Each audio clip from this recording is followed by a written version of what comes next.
Okay, so now we're going to talk about how to create an opportunity. So we're going to come over to opportunities. It's the handshake icon on the left. Remember, we do have to have the contact or contacts created. So if we have multiple sellers or multiple buyers, we do need to have contacts for each of them set up before we can create our opportunity. Then we're going to come over here on the right and we're going to create opportunity. So this should already be pre-filled. If you're on a team, you should have the team option here. What type of opportunity is it? Is it a listing, a buyer, a landlord, or a tenant? So we're going to say this one's a buyer, and we're going to search for our client. So let's look for Fred Flintstone. And then this one has a related contact.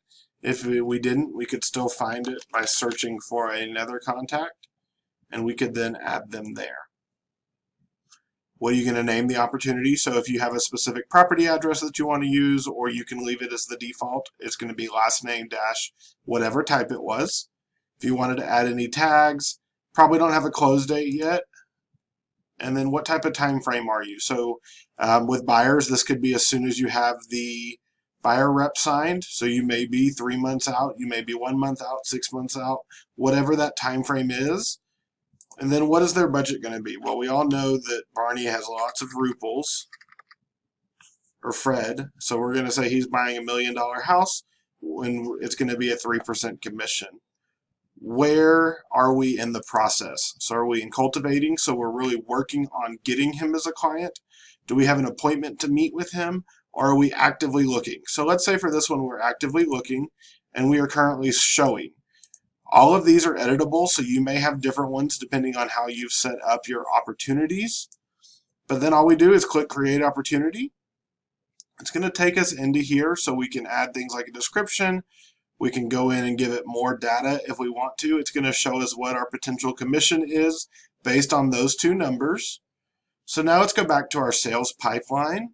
So here we are, we're in active and showing. So let's say that he found a property that he's interested in. So now we're in negotiations. It's as simple as that, just a drag and drop and we are good to go. Our offer was accepted because of course we're Keller Williams Arlington, we write the best offers. And now we're in the option period. So there, it's again, just a drag and a drop. Again, you probably may not have this option period yet. Yours may show as escrow or something. To change those, all we do is click Edit Stages. And then what do we want to change? So we can change the name. We can change the probability. I'll show you that in a second. And we can also change the order, again, just by dragging and dropping. If we needed to add a new stage. So all of this is 100% customizable to you.